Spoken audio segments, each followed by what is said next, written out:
মণ্ডপ তিরুপতি বালাজি মন্দিরের আদলে সেজে উঠেছে। মন্দির দেখতে পাচ্ছি, সেই মন্দিরের আদলে কিন্তু কত দারুণভাবে তাদের মণ্ডপ এবারে সেজে উঠেছে।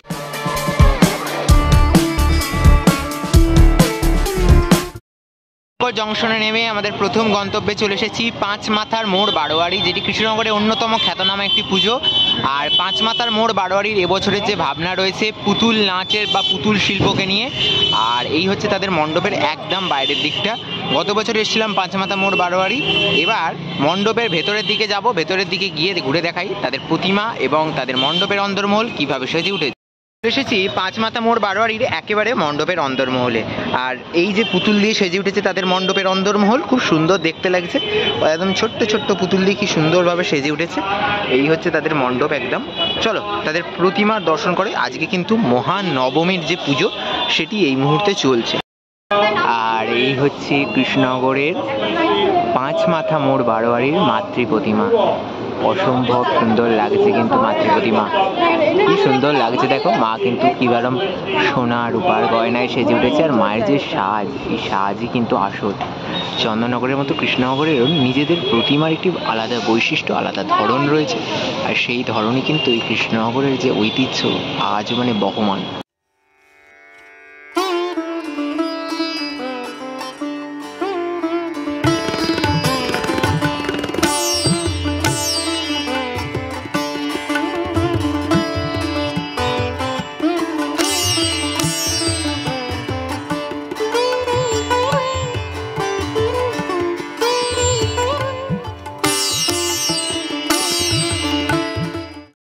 চলে এসেছি কৃষ্ণনগরের আরেক বিখ্যাত পুজো এমএনসি ক্লাব। এমএনসি ক্লাবের এই বিরাট মাঠে তাদের পুজো হয়ে থাকে, আর এবছরের যে মণ্ডপ তিরুপতি বালাজি মন্দিরের আদলে সেজে উঠেছে। বাইরে থেকে মণ্ডপটা ঠিক এইরকম লাগছে, এবার ভিতরে গিয়ে দেখি ভিতরে ঠিক কীরকম দেখতে লাগছে মণ্ডপ সজ্জা এবং কৃষ্ণনগরের অবশ্যই প্রতিমা যে বৈশিষ্ট্য সেটি কীরকমভাবে সেজে উঠেছে সবটা দেখাচ্ছি। চলো ভেতরের দিকটা যাওয়া যাক, ভেতরের দিকে প্রতিমার দর্শন করে। আজকে যেহেতু মহানবমীর যে পুজো, সেই মহানবমীর পুজো কিন্তু ইতিমধ্যেই চলছে। একদম ভেতরে যাচ্ছি, ভেতরে গিয়ে তোমাদের সাথে প্রতিমার দর্শন ভাগ করে নিচ্ছি। আর এই হচ্ছে তাদের এবছরের যে মণ্ডপ, সে মণ্ডপের একেবারে অন্দরমহল। এগুলো কিন্তু রাত্রিবেলা যখন আসবে তখন কিন্তু আরও সুন্দর দেখতে লাগে। এমএনসি ক্লাবের এবছরের মাতৃ প্রতিমা, মায়ের যে সাবেকি সাজ, ডাকের সাজ, এই ডাকের সাজের মধ্যে যে মাধুর্য রয়েছে, চন্দননগর বলো বা কৃষ্ণনগর, সত্যি মানে প্রতিটা জায়গার যে জগদ্ধাত্রী পুজোর একটা আলাদা আলাদা বৈশিষ্ট্য রয়েছে। আর মায়ের ডাকের সাজে মায়ের মুখটা দেখো কত সুন্দরভাবে গোলাপ ফুল করা হয়েছে, আর মায়ের মুখটা দেখাই কি মিষ্টি লাগছে। মা কিন্তু গয়না পরেছেন, আর সোনার উপর গয়না সেজে আজকে যে পুজোর কাজ, সেই পুজোর কাজ এখন চলছে। মহানবমীর মায়ের যে পুজো সেটি চলছে। চলো সামনেটা থেকে দেখাই।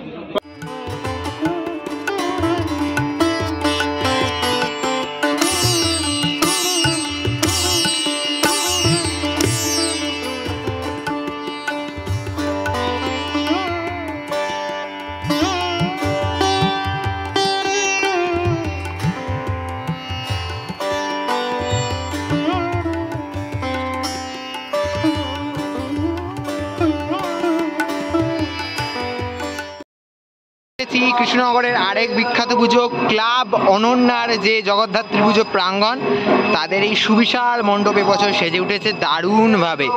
আর একেবারে কিন্তু মণ্ডপের সামনে চলে এসেছি। সূর্যের আলোর কারণে কিছুটা হয়তো দেখতে অসুবিধা হচ্ছে তোমাদের ভিডিওতে। তো এই হচ্ছে অনন্যার মণ্ডপ এবছরের। চলো ভেতরে গিয়ে তোমাদের প্রতিমা আর মণ্ডপের অন্দরমহল ঠিক কীভাবে সেজে উঠেছে সেটা দেখাই। আর অনন্যার একেবারে মণ্ডপের অন্দরমহলের কাছে চলে এসেছি। চলো ভেতরে যাই, ভেতরে গিয়ে দেখাই অন্দরমহলটা। অন্তর্মহলটা কিন্তু দারুণ দেখতে লাগছে, কিন্তু এরকম কুলো দিয়ে, বিভিন্ন মাটির পুতুল দিয়ে, মাটির যে কাজগুলো সেই সমস্ত টেরাকোটা শিল্প দিয়ে কিন্তু দারুণভাবে সাজিয়ে তোলা হয়েছে। এই মণ্ডপটা কিন্তু দেখতে সত্যিই অসাধারণ লাগছে। এই হচ্ছে মণ্ডপটা, একদম অন্দরমহলটা। ক্লাব অনন্যার কিন্তু অপরূপ একটি মাতৃপ্রতিমা আমি দেখতে পাচ্ছি। মায়ের মুখটা দেখাই কতটা সুন্দর লাগছে দেখো। আর এই চালচিত্র আর মায়ের সাজের মধ্যে কিন্তু একটা আলাদা বৈশিষ্ট্য রয়েছে। এখানে কিন্তু সিংহের সাথে বাঘকেও দেখতে পাচ্ছি, বাঘের ঘাড়ের উপরে সিংহ চেপে রয়েছে। আর এই হচ্ছে মাতৃপ্রতিমা, অসাধারণ লাগছে অনন্যার মাতৃপ্রতিমা।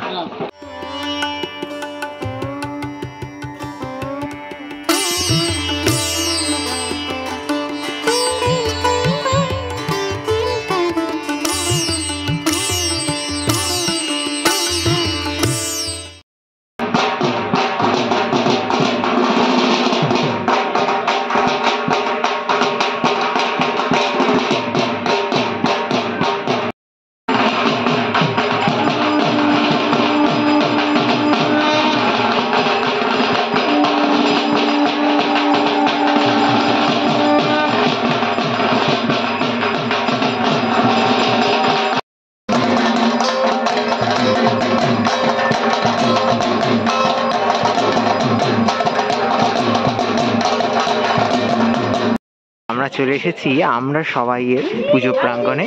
তাদের এবছরের যে ভাবনা রয়েছে বৈকুণ্ঠ ধাম, আর সেই মণ্ডপের অন্দরমহলে চলে এসেছি। আর এখানে কিন্তু কৃষ্ণের লীলা খেলার একটা চিত্রে সাজিয়ে তোলা হয়েছে, কৃষ্ণের লীলা খেলার যে জায়গাটা বা যেরকম আমরা দেখে থাকি সেইটা। আর তারপরেই আবার রয়েছে জমদুয়ার। চলো ভেতরে যাওয়া যাক ধীরে ধীরে। আর মণ্ডপের মধ্যে কি আছে দেখি। আচ্ছা, এখানে নরক লোক বা জমদুয়ারকে এখানে করা হয়েছে। এই হচ্ছে টোটাল এই জায়গাটা, শেষ বিচারালয়। এরপর কিন্তু একদম প্রতিমার কাছে যাওয়ার রাস্তা।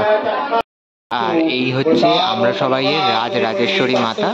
আর এখন কিন্তু মহানবমীর যে পুজো, সেই পুজো বিহিত যে কাজ সেটি চলছে। মায়ের অপরূপ সুন্দর মুখটা দেখাচ্ছে, দারুণ লাগছে কিন্তু ঠাকুরটা। কৃষ্ণনগরের অন্যতম খ্যাতনামা পুজো ক্লাব রেইনবো, তাদের যে পুজো প্রাঙ্গণ সেখানে চলে এসেছি। বিরাট বড় শ্বেত শুভ্র একটি মন্দির দেখতে পাচ্ছি। সেই মন্দিরের আদলে কিন্তু কত দারুণভাবে তাদের মণ্ডপ এবারে সেজে উঠেছে। আর প্রচুর লাইটিং রয়েছে, এগুলো রাত্রিবেলা কিন্তু আরও জমকালো লাগবে। রাত্রিবেলা তো আসতে পারলাম না, দিনের বেলাতেই ঘুরে যাচ্ছি তাদের মণ্ডপ। চলো ভেতরে যাই, ভেতরে গিয়ে তাদের প্রতিমার দর্শন করাই। আর এই হচ্ছে ক্লাব রেইনবোর এবছরের মাতৃপ্রতিমা।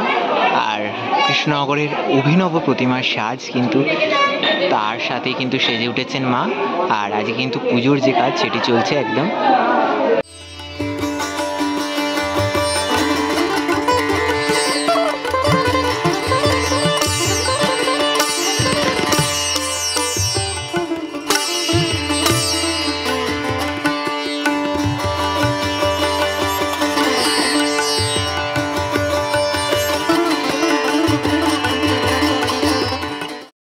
এই মুহূর্তে চলে এসেছি কৃষ্ণনগরের ঐতিহ্যশালী আদিমার পুজোতে। চকের পাড়া বারোয়ারি আদিমার এবছরের যে মণ্ডপ কিন্তু খুব সুন্দরভাবে সেজে উঠেছে। আর এবারে যাব ভেতরের দিকে। আর ভেতরের দিকে এসে মাতৃপ্রতিমা তো দর্শন করাবো, তার আগে দেখাই মণ্ডপটা কত সুন্দরভাবে সেজেছে, একবার দেখে নাও। এই হচ্ছে তাদের এবছরের মণ্ডপ। আর সামনে গিয়ে মাতৃপ্রতিমা দর্শন করায়। আর এই হচ্ছে চকের পাড়া আদিমা। আর মা কিন্তু অপরূপভাবে সেজে উঠেছেন, খুব সুন্দর লাগছে মাকে। আজকে পুজোর যে কাজ, সেই পুজোর কাজ চলছে ইতিমধ্যেই। আর কৃষ্ণনগরের যে ঐতিহ্য, সেই ঐতিহ্য মেনে যে পুজোর কাজ, সেই পুজোর কাজ চলছে। মায়ের নবমীর দিনেই কিন্তু সকল বিগত 3 দিনের পুজো একসঙ্গে নবমীর দিনেই হয়ে থাকে।